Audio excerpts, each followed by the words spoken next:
是。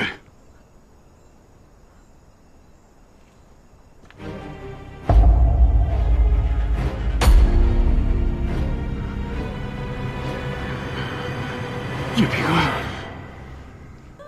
我提醒你一句话：以牙还牙，以血还血。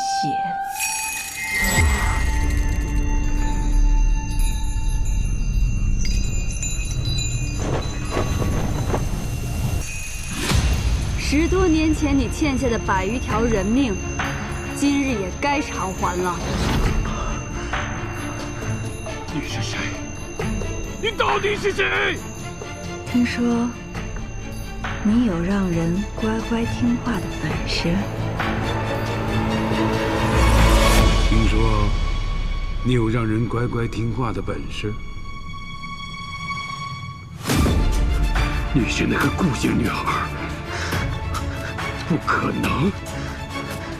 她已经死了，她死了！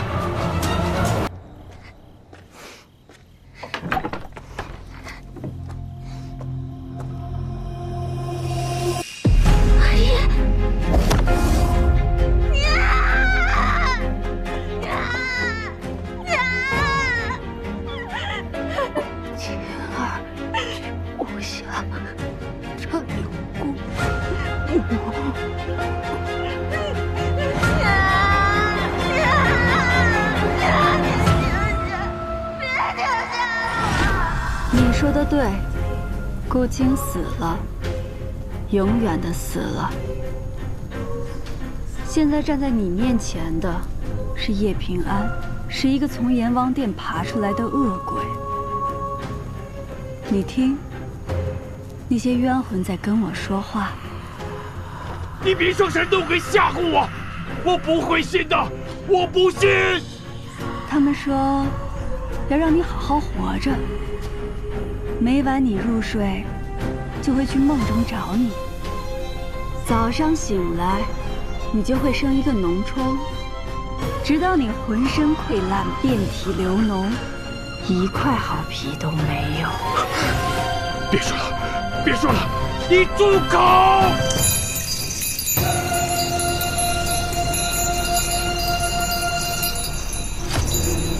他们来了。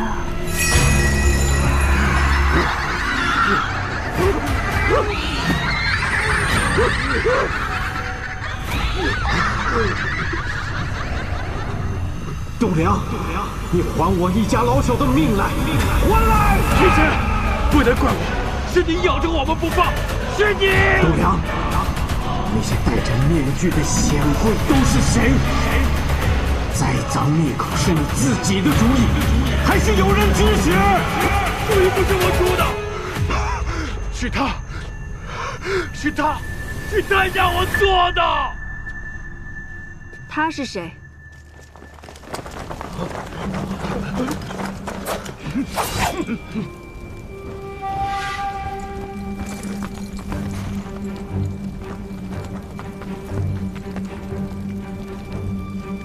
厉公来的可真是时候啊！放心，谁都看见了今夜这查获军饷的功劳，是你的，没人跟你抢。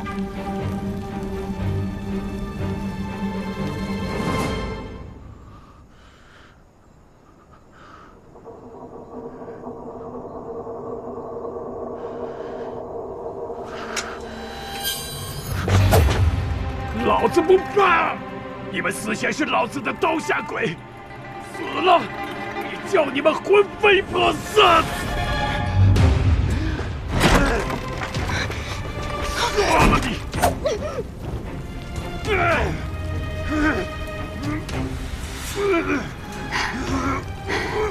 只要你说出当年害死他们的凶手还有谁，他们就不会再缠着你。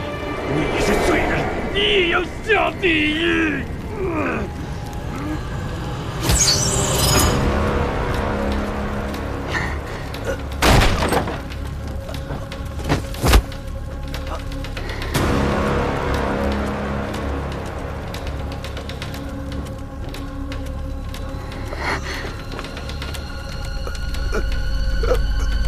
等你同东泉县幕后主使究竟是谁？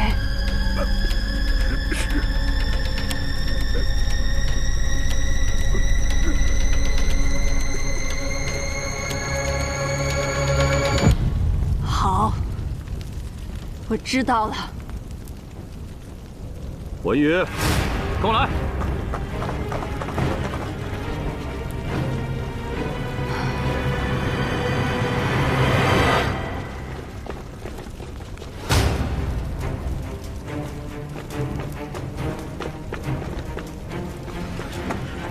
报，度量贪墨的8万军饷皆在府中。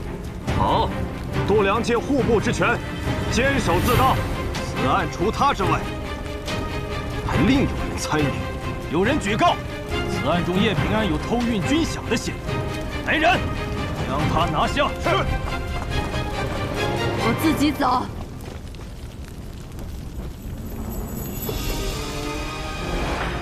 别跟别人走得太近，包括你吗？包括我。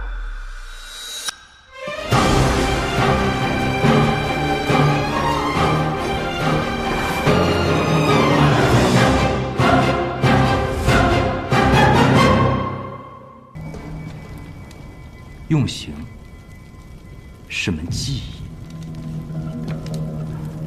你身上的这些伤，正如朵朵红梅绽放于黑夜。你看，像不像白雪洒落枝头，腾出的汗油有体香，整整契合这句诗。连我都佩服我自己。立功深谙，原来这么喜欢玩花法事。说说吧，军饷莫名失踪，背后究竟是怎么回事？又是谁指使你犯下这弥天大罪？那个幕后主使，今晚不就在那儿吗？你指的是袁嗣？当然是度量。军饷在他府上，我也在他府上。若军饷是我盗的，便是受他指使，他才是主谋。把一切推给一个死人，你觉得我会信吗？他一个五品郎中，敢私吞全部军饷，还都藏于自己府上。就算他敢，也必定有人给足了他胆子。你说呢？这才是你想要的呀！其实你根本不用给我用刑，我全都会找。你让我要谁，我就要谁。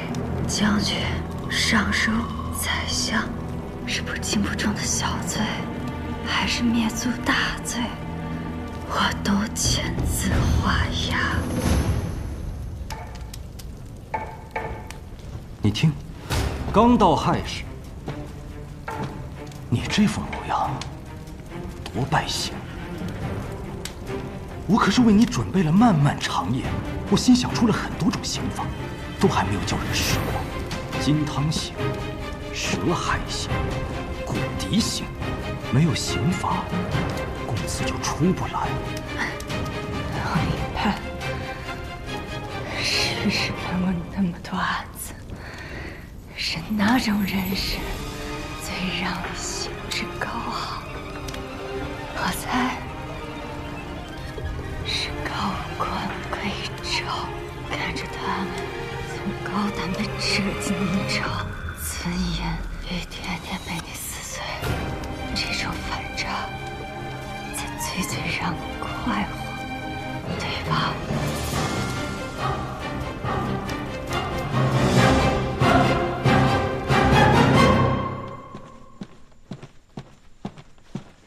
郎主，张尚书，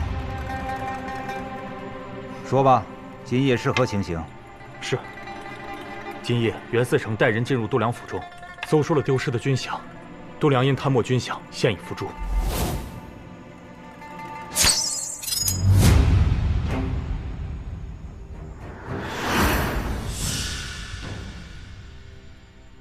是意外磕死的。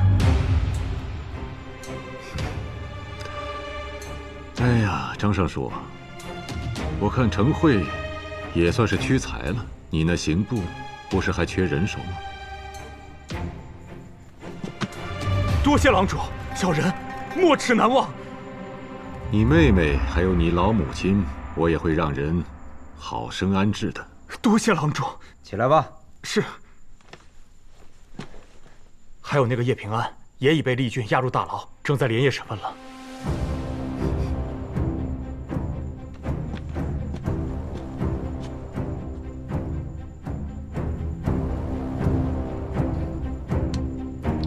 今夜事还得在今夜比。小人明白。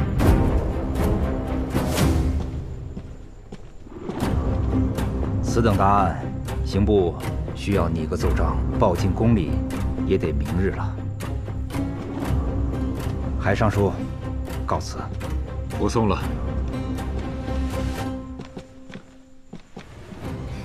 派人盯着程慧，看他到底能不能除掉叶平安。是。你为何怀疑叶平安是御史案的幸存者？最初发生郑源案，我以为他不过是个替罪羊，可没曾想他利用郑源案竟谋得使职，而且他还清楚度量贪墨一事，找我想用军饷案来对付度量，我便知其心思缜密，绝非泛泛之辈。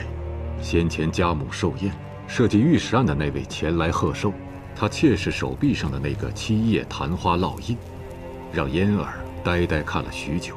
我便引导嫣儿将其画了出来，果然试出了，她就是御史案的受害女子。心思缜密，已深入局，好一个欲掌控人心之人，此人必除之。没想到你竟是我的知己，用刑具剥落他们的身份，这才是最高的技艺。可惜呀，说。指使度量从官道上劫走军饷的人，到底是谁？当然是出身士族的人。说起士族，你出身贫寒，苦熬多年才入仕，可士族却因不屑你的出身，阻挠先帝提拔你。此后，你便恨上他们，哪怕又想傅生金视你为好友。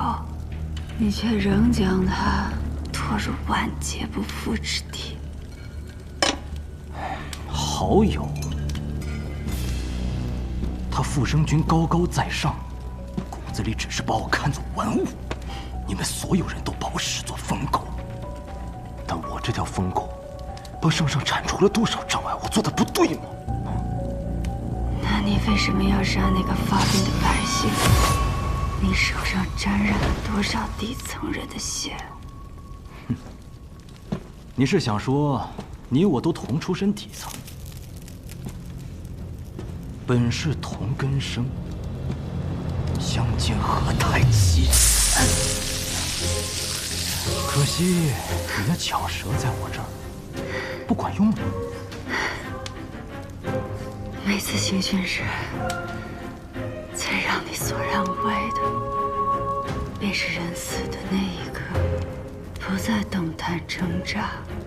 因此，对于我这种体弱的凡人，我倒有一个颇具技艺却又不会重伤的刑法，可有兴趣？说来听听。龙鳞满床波浪湿，血光点点香而起。取鱼鳞相间，便是龙鳞，再将其挑落，血染斑珠，这便是香而起。来人，马上去给我弄几条鱼来。这也是宵禁，去哪儿用鱼啊？去找去！押回牢房，让他好生歇着，待会儿再好好招呼他。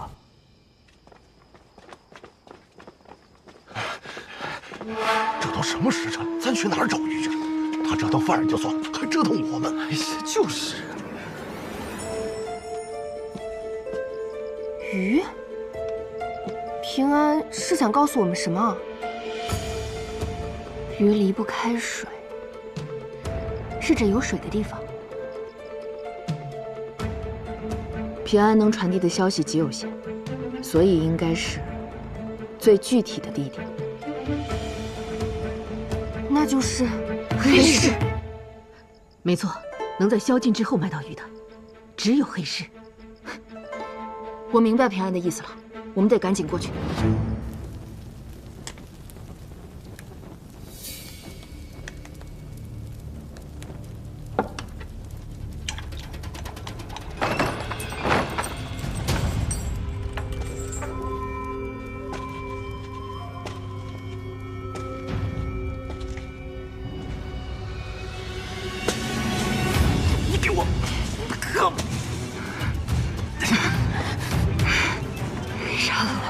不但不可以离狗，你还会死！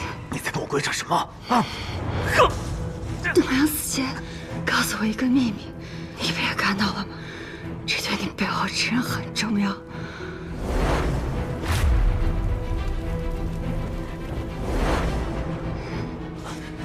他跟你说了什么啊？度娘行贿了很多人，他想跟那些人的交易记录成册，然后出示。这本名册也会公之于众，你背后的人就会倒大霉。可如果你拿到这本名册，就是大功一件。那他在哪儿啊？说。黑市鱼店。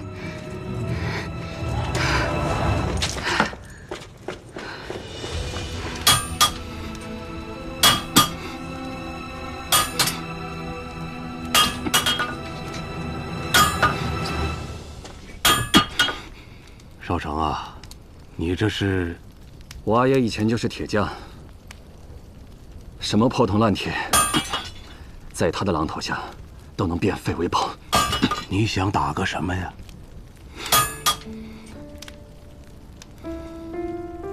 给自家人的腰牌。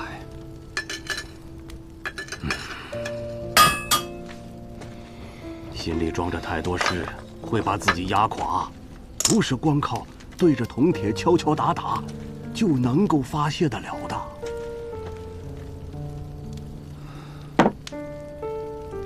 古树，你知道吗？有的时候，我觉得自己的双手很脏，所以我不断地用酒去冲洗，可怎么都洗不掉上面的血腥味。之后我的心就会变得更硬、更冷。其实，你若插手审问军饷案，那叶平安就此刻最重要的是获得美党的倚重。每个人都有自己的路要走，既然选择了，就不应该将希望寄予在别人的身上。我是这样，叶平安也是如此。如果他连自救的本事都没有，那前路刀光剑影那么多，他早晚也是一死。我又何必多此一举？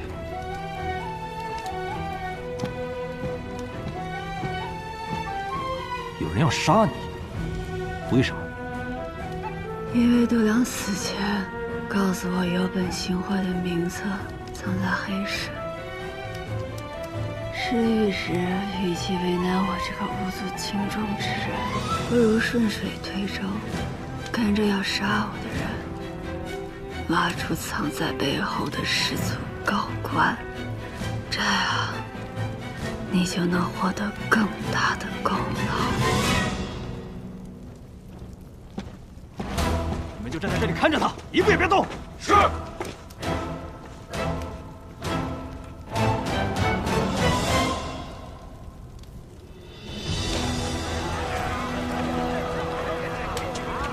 来，看一看，都是稀罕玩意儿啊！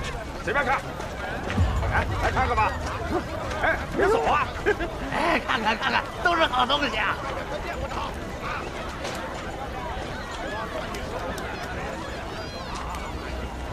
来买就买，不买就走。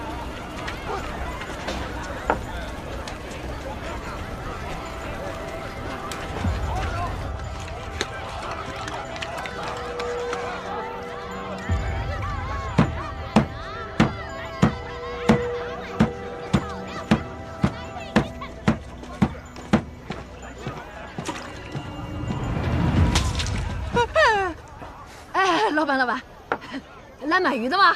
刚杀的。我是杜郎中的人，来取他让你保管的名册。名册？什么名册？我们这是卖鱼的，没有你说的那玩意儿。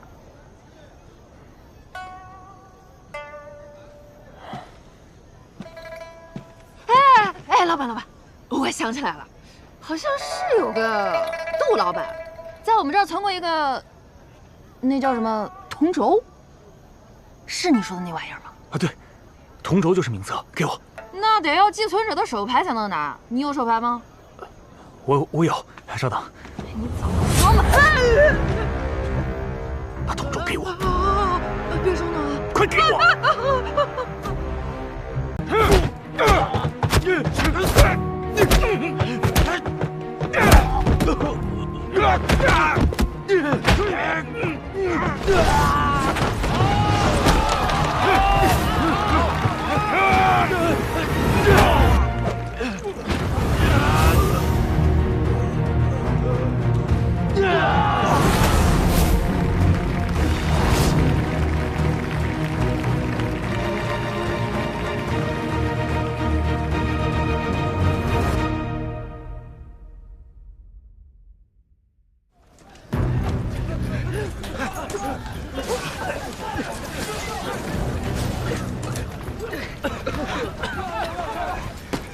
这里面怎么了？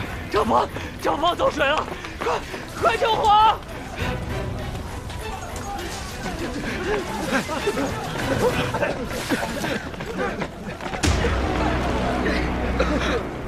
去年扬州大水，后有甘南旱灾，朝廷欲拨赈灾银却不足，说国库因前朝连年战事落下了亏空，为了不增田税，今年这军饷，朕才着人从盐税调取。这下倒好，要查账了。堂堂户部账房竟然着火了！陛下，度量妄占其位，胆大包天，竟敢贪没军饷。他这刚刚咽气，账房就起了大火，背后还不知道藏了多少见不得人的勾当，还请陛下彻查。这年年最易起火的，一个是库房，一个是账房。此事需严查户部一干人等，朕倒要看看，是谁在这背后肆意妄为？是不是哪天连朕的寝宫也都要烧了？户部尚书这个位置，得换个人做了。万成，陛下，一会儿让贤儿拟旨，将那张贤朗革职查办。是。如此，尚书之位便空缺。陛下此次召臣等前来，可是想议新尚书人选？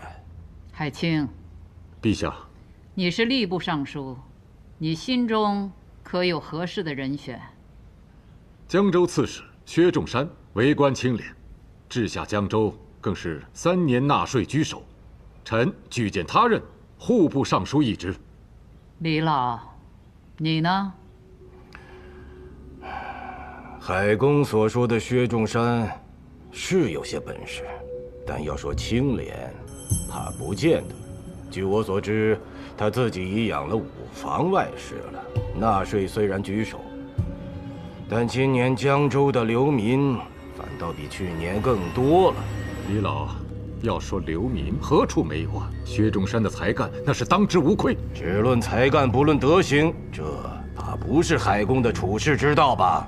户部尚书一职，事关天下钱粮，需德才兼备，朕绝不容忍再有度量这样的烂吏赃官兴风作浪。海清问何处没有流民，朕告诉你，幽州就没有。幽州刺史被那里的百姓称作是祭青天，此人乃骨梗之臣。朕召他进京，就由他领户部尚书一职吧。人无完人，薛仲山既然做出了功绩，也不能不赏。就提他做户部侍郎吧。陛下英明。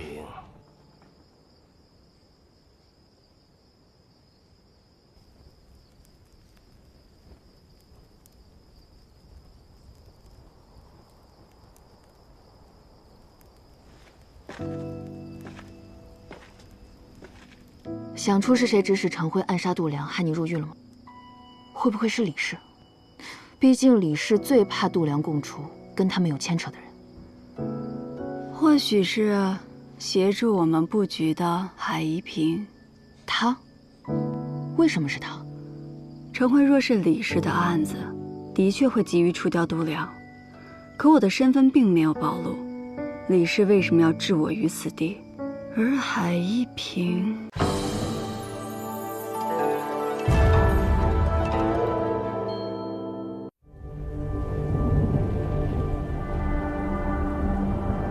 康州元年，圣上即位，深化士族意志之策，引发黎武之争。当时酷吏横行，右相遭酷吏揭发，因梦获罪。此事一出，朝野内外一片哗然，百姓自此谈梦色变，生怕祸及己身。为医女叶平安反其道而行之。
别过来！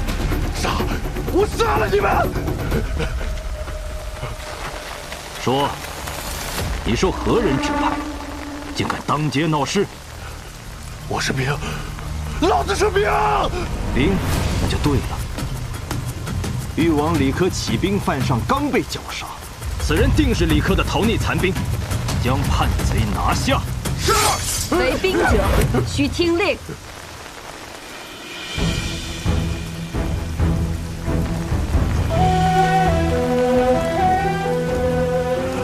你是谁？无声，我乃大将军，你不认得了吗？将军，我不认识什么将军，我一直跟着吕帅呢。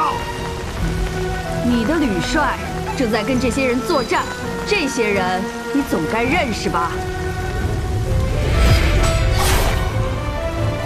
陈辉我都认得，这帮硕大的狗杂种，杀了我们这么多兄弟！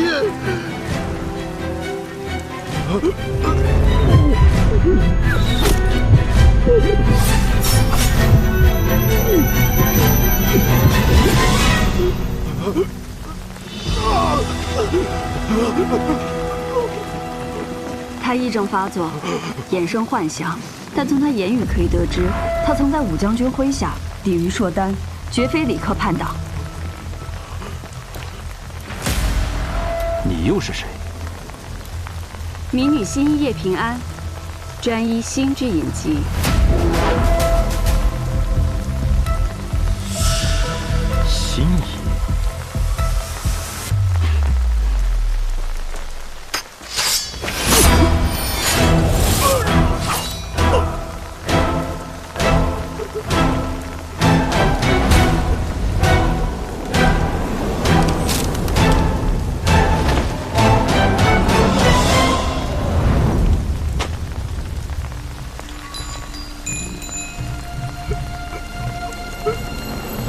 几颗叛党已伏诛，回去给你们每人记过。是。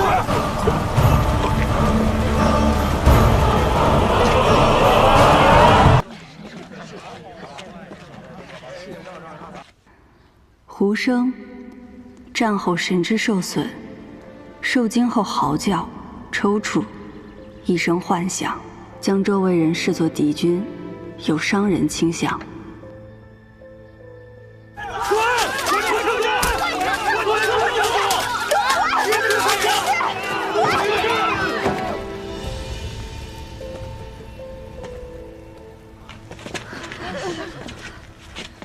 今日大街上盲沟人突然发狂，肯定是被你下了咒。人有生老病死，天有不测风云。按你这么说，是不是走路摔个跟头都要赖我头上？你去！我就问你一句话，你到底搬不搬走？你要是不搬，我就烧了这一馆。烧了这一馆！你不妨试试。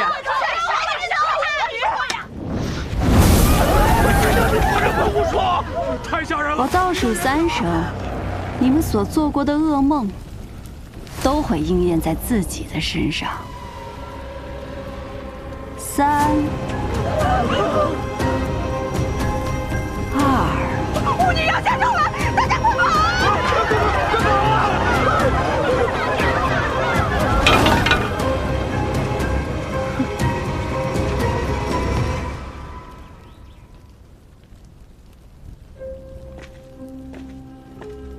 早就听说圣都有个巫女能窥梦医人，跟她闲聊几句，病就能治好。医者本就源于巫师，不过像他这种人，用巫术这种伎俩骗百姓的救命钱，那天就是被烧死了，那也是活该。龙门赛取逾越龙门之意。参赛的盲沟贱民都是些天生贱种，比起我来不惜命，只管以武取悦诸位贵人，不论死生。比试者各代表红白双方，胜者及其子女可摆脱贱疾，分得田地，重获新生。下面有请2位盲沟双生兄弟一决高下。比试开始！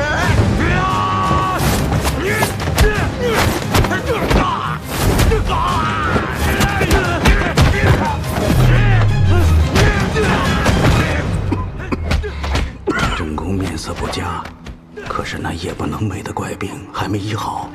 无妨，坊间都在议论，官拜右相的傅生君做了个梦就被赐死，实在亘古未有啊。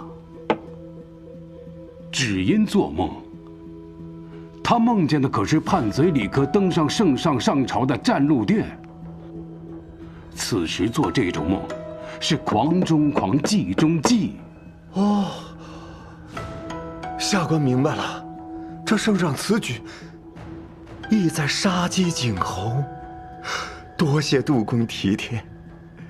圣上下令筹措的库储军饷，征收的如何了？此次军饷共征得85000两，还有不到4日，便可运到圣都。下官报上去8万两。你行事小心些，别留下什么把柄。下官明白。行了，左补阙郑源近来身体如何？听说他患了一种夜不能寐的怪病，看了好些医师也未见好转。我压白的，我也压白的。眼下最紧要的还是军饷的事。户部已经将账目上报给朝廷了，度量差人唤我过去。是到了该摊牌的时候了。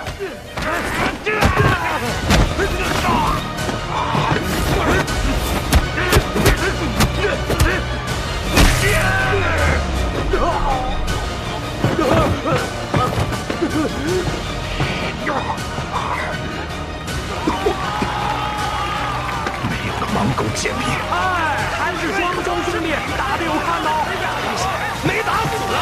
可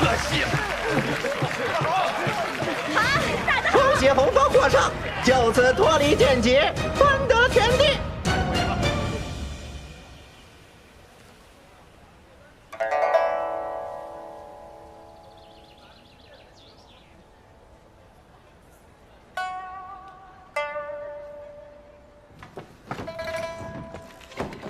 叶新一，我是正补阙府上的侍女。叶新一，正补阙邀你到府上做客。今日不问诊，改日再来吧。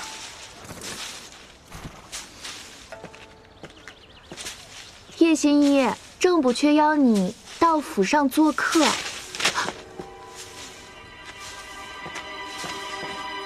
叶新一，正补阙邀你到他府上去。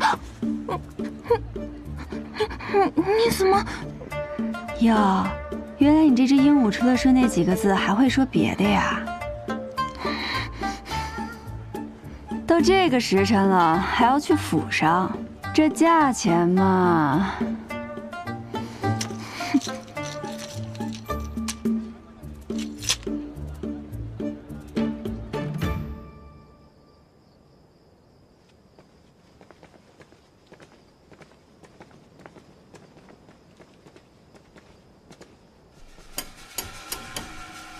进来。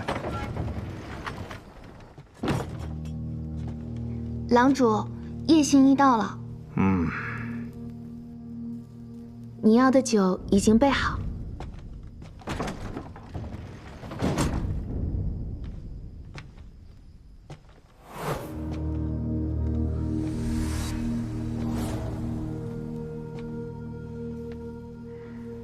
正宫有几日未能入眠了？半月，一闭眼就醒来。为此，我寻遍圣都名医，却都无人能治。听闻你的医术非常特别，如能将我治好，必有重赏。替我把脉吧。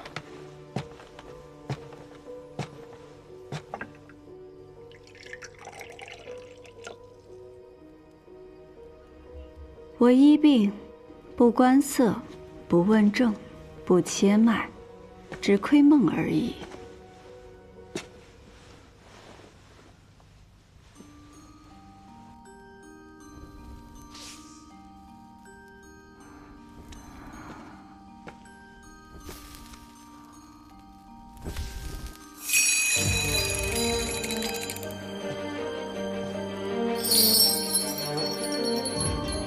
你看着我手中的铃铛，每听到一声响，心中便默念一个空字。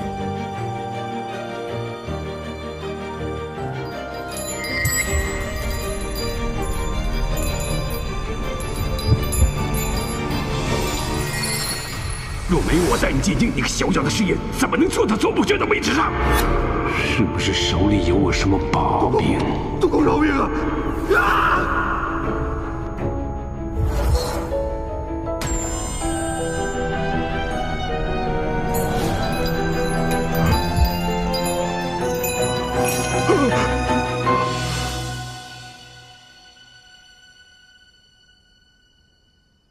叶心怡，你的医术果然见效，只是你说你能窥梦，不知能否看到我的梦啊？是能看到一些，那梦中有可怖的人影，症结在于恐惧。你在怕什么？你可能看到人影的容貌。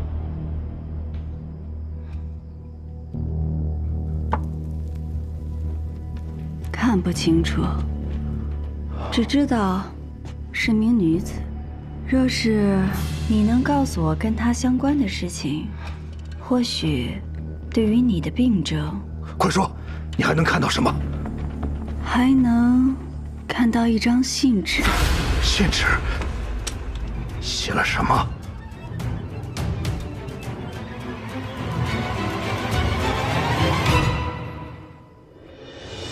梦境杂乱无序，画面一闪而过，什么都看不清楚。正宫的病还需久医，现在天色已晚，马上就要宵禁了，偏安改日再来给正宫诊治。罢了，今夜之事，不要让其他人知晓。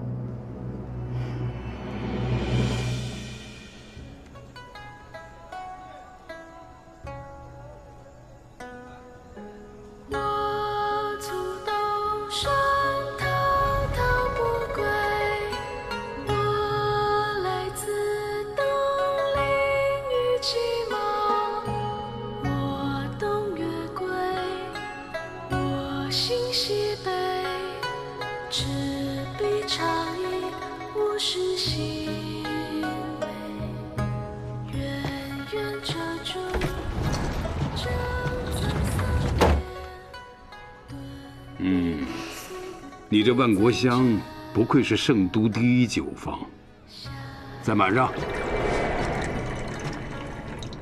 杜郎中，可否借一步说话？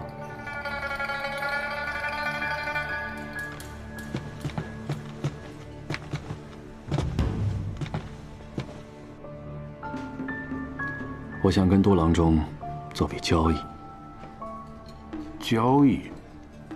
杜郎中祖上是高官，恩印入仕，做了个县尉，后经提携入了圣都，一路高升至户部郎中。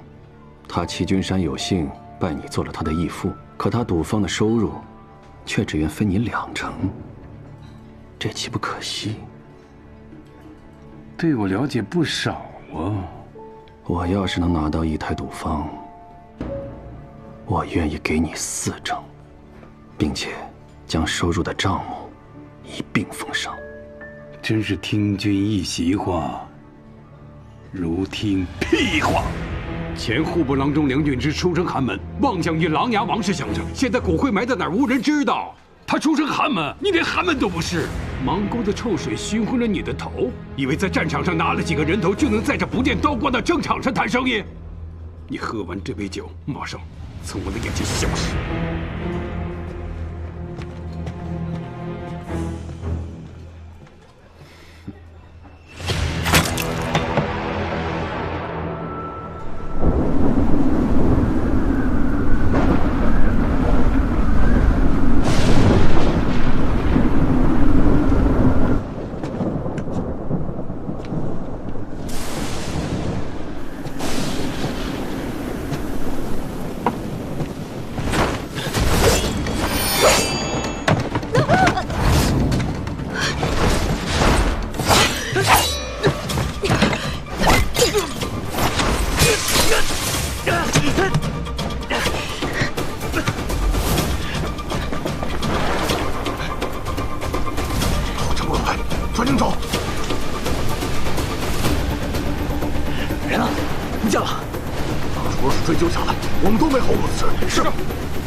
正宫为何派人追杀我？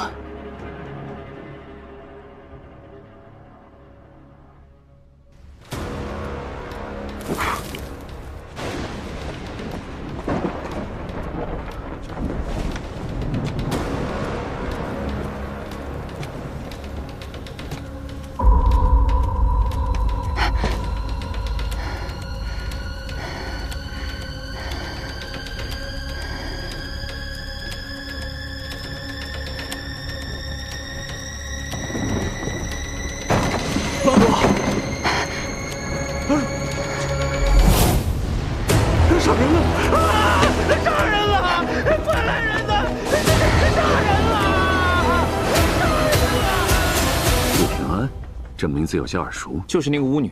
你对此案有何看法？但说无妨。昨夜郑补缺秘密请叶平安去府上看病，害正时，管家听见报更后，去看郑公是否歇下。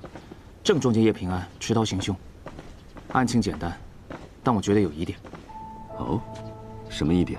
一是匿名报案未免太及时，捉拿太过顺利了；二是叶平安手中短刀并无血迹，且与郑补缺的伤口并不吻合；三是叶平安无论出于什么样的动机行凶，为何要选在有人知道他去看病的日子？这不是增加自己的嫌疑吗？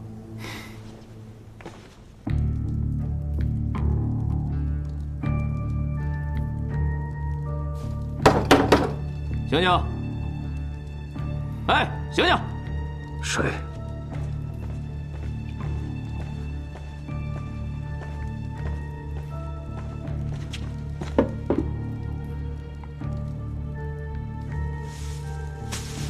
你们是来审问我的官爷？犯了死罪还能睡得着？不愧是江湖行骗的庸医。不是，啊，这是混账！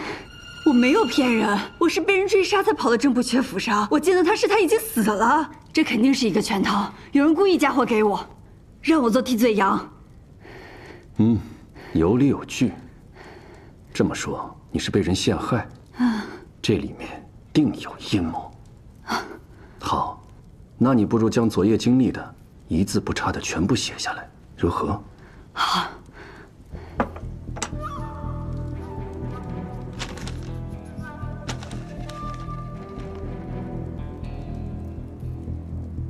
这是认罪书？你刚刚明明说……我说什么了？我不过是顺着你的狡辩，继续往下编了编，别耽误时间了。签了，快签了，别耽误我们办其他案子。等了半天，等来了一个狗官，倒是劳烦你这位大理寺丞兴师动众来这豫州，假惺惺的审问一番啊。你知道我是谁？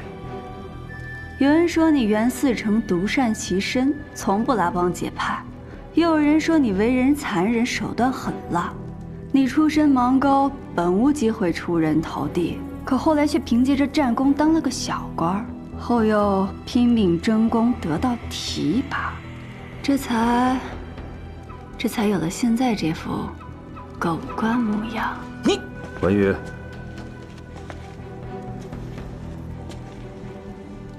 好啊，生的一副伶牙俐齿，不过也是鱼肉一条。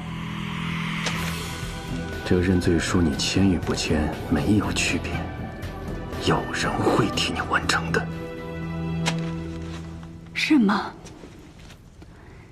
行，人是我杀的，知道我怎么杀他的吗？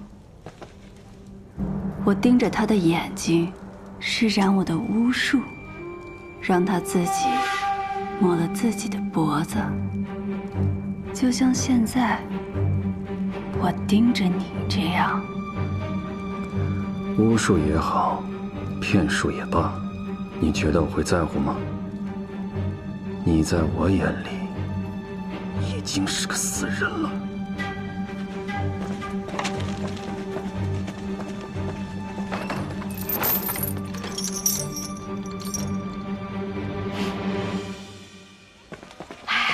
我听说那个杀了朝廷命官的人，就是这个巫女叶平安呐。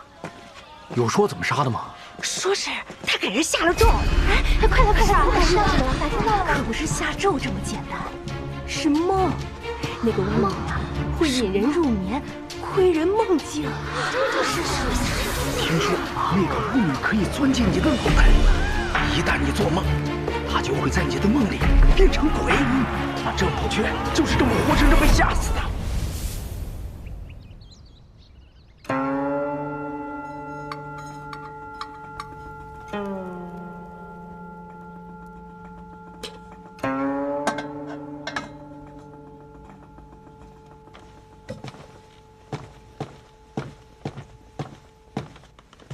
端近些。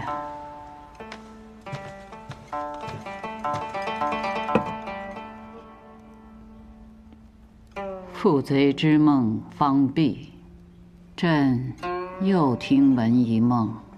臣亦有耳闻，不知与陛下所说是否是同一件？你且说来听听。坊间传有一医女能窥人梦境，替人医病，这窥梦究竟是怎么窥的？臣如何也想不明白。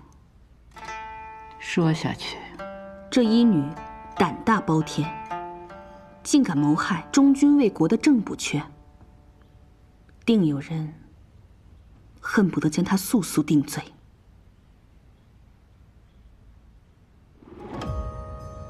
忠君，梁平王李琦生辰时，这个郑源也在宾客之列。他忠的是哪位君呢？你去打声招呼，让大理寺携那女犯到占路殿，朕要亲自审问。是。没想到袁思成和我这个死人又见面了。思成小时候有没有被烫出过水泡？疼的时候像火烧一样。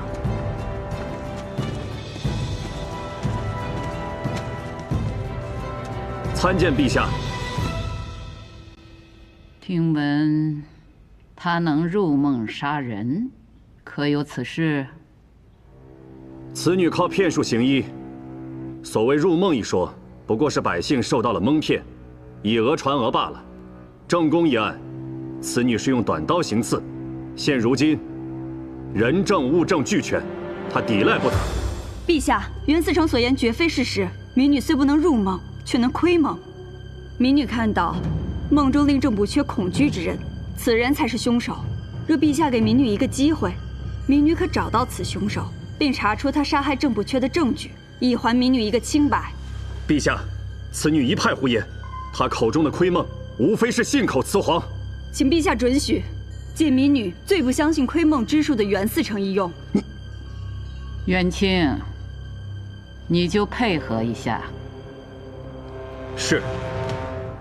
陛下，民女每次窥梦时都得来口酒，听闻陛下喜爱美酒，可否斗胆向陛下讨要一杯？赐酒。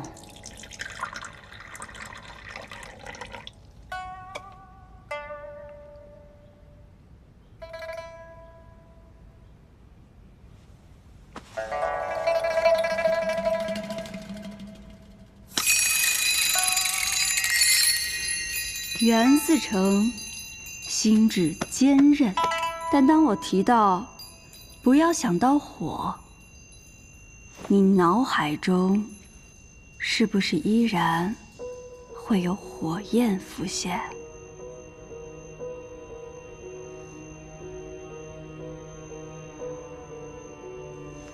袁思成何时最惬意？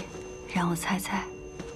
回到自己最熟悉的环境，四周寂静，你会独自躺在河道上的一条小船上，头枕双臂，此时你便拥有了片刻的安宁。小心烫！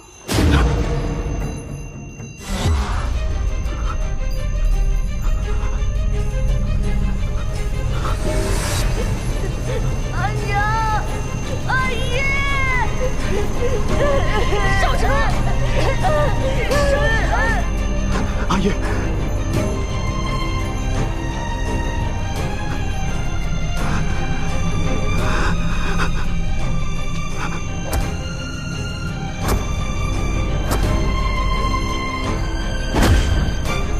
小心！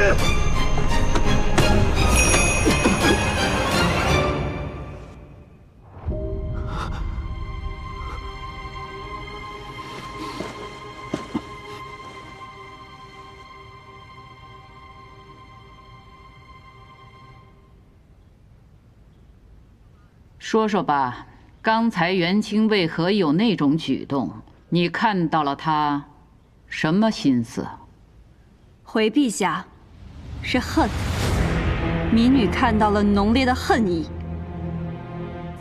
对谁的恨？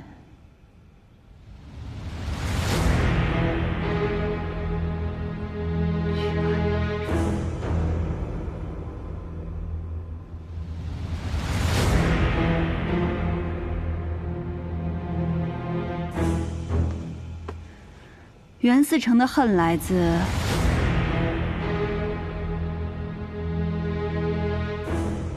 袁思成刚刚伸出手，是看到了记忆中自己心仪的女子。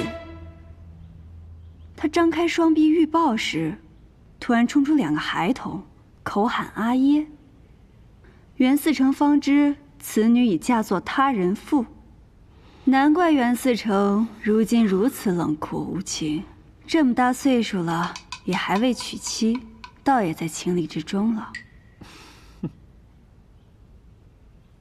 元清啊，他说的可是实情？回陛下，叶平安所言，确实是臣的难言之隐。看来，你确实有辨识人心的本事。若留你性命，让你替他人猜了朕的心思，朕岂不是养庸遗患？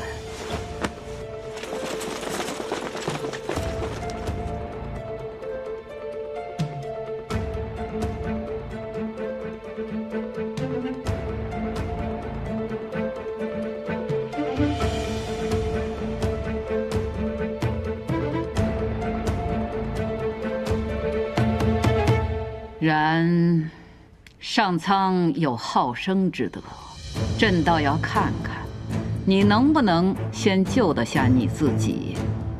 朕给你1日，明日宵禁前找出真相，可活；找不出，依旧是死。1日？是，民女一定不负圣恩。退下。是。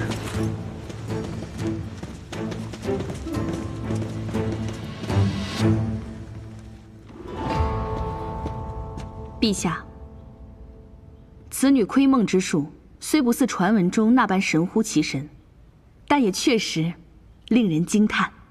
哈，哪有什么窥梦之术呀？此女机敏且胆识过人，也许是可用之才，能不能活，就看她自己了。腿软，扶一下。你刚在店里编故事的时候，不还挺巧舌如簧的吗？什么冷酷无情，什么至今未婚。我不过是贪生怕死，想活命而已。袁思成心胸宽广，不会跟我计较这个吧？你如何得知我曾经被火灼伤过？你让我签认罪书时，我看到你手上的疤痕。你方才入殿之前就跟我提及手上水泡的事情，你就是那个时候开始用巫术蛊惑我的。我说了，你心智坚韧，寻常的法子没有办法引你入眠。你这巫术哪儿学的？若这也算巫术，那巫术便无处不在。你衣领上的绣纹穿着并不舒服，可你为何还要穿它？因为你认为它更能彰显身份。毕竟达官显贵们的衣服上都有绣纹，你要融入他们，自然要这样。这也是种巫术，不是吗？大理寺虽然已经勘察过案发之地，但我还是想亲自去一趟。1日很紧，不如我们马上。明日要死的是你，又不是我，我为什么要费心思？正渊府外可都是你大理寺的人，没你我压根进不去啊。若你不跟我一起，那我只好时刻跟着你，看看你去哪儿都见了哪些人。毕竟若我明日注定一死，我可是什么话都敢跟圣上说的。袁思成也不想被我拉下手吧？行了，再啰嗦，我就扔下你一个人去。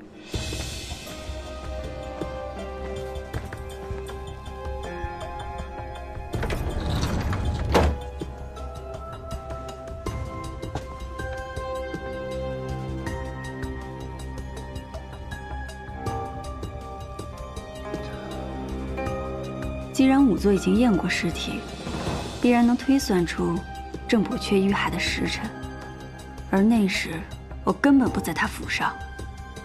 巧辩。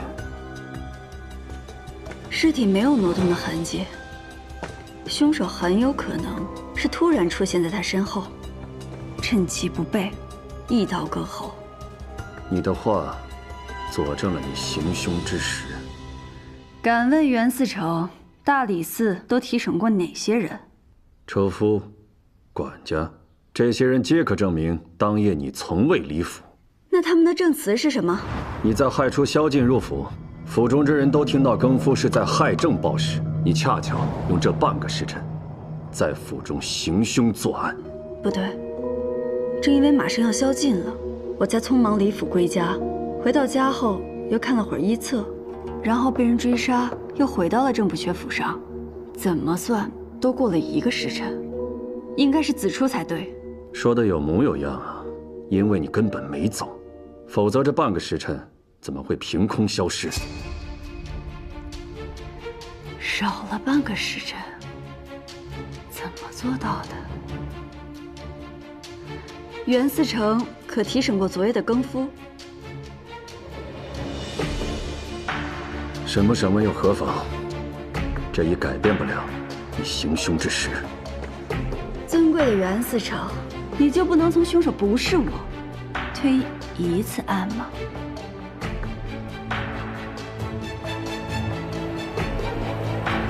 文约，去查一下昨夜案发后的离府之人。是。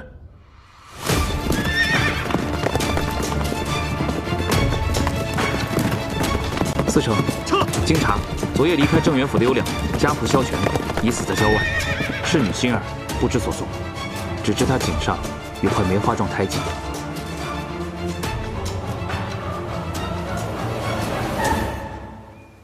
这就是案发后逃离郑元府的家仆萧全。是，上官。这些线索断了。那个侍女心儿，能找到她吗？若是他真的参与了刺杀郑元，估计下场跟这萧全差不多。若是他侥幸活了下来，此刻估计已经逃出了城。现在已是有证，离宵禁只剩1个时辰了。文约，你带着管家去核实一下这萧全还有心儿入府前后的情况。是。你跟我来。不如我们趁最后1个时辰去盘问一下打更人。我看不必了，你就好好想想，你那墓碑上该刻什么字吧。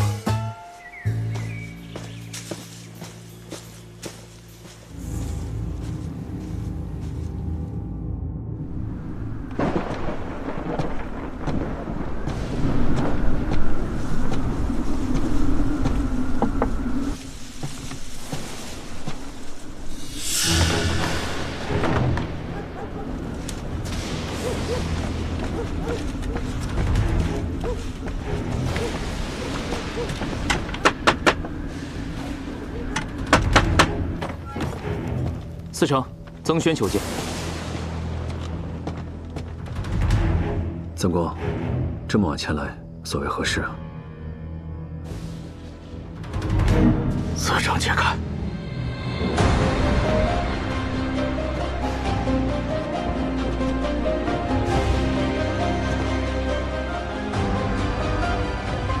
怎么样，丹心？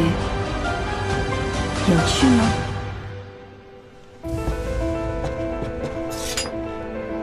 很尽兴。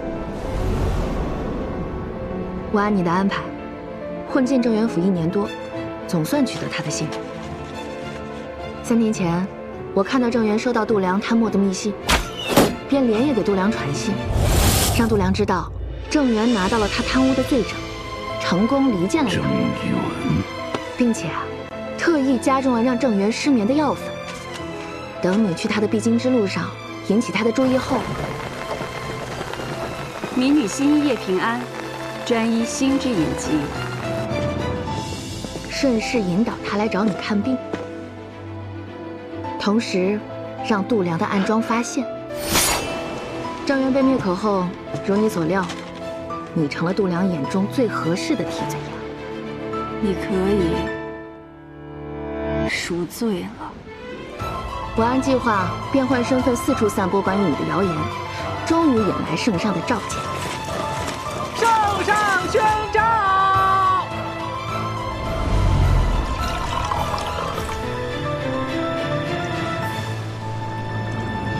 我这替罪羊办得还不错吧？我这假侍女演的也不赖啊。这第一步棋算是下成了。该准备下一步棋了。度良怎么也想不到，郑源还留了个后手，居然写了封举告贪污军饷的告密信，给了他的好友曾轩。由郑源的好友举告度良杀人灭口，才更具说服力。糟了，曾轩不见了！什么？无左不缺郑源举告户部郎中度良贪墨军饷5000两，吾若身死，必视为度良所灭口。这是哪儿来的？郑公乃左不缺，有执剑之权。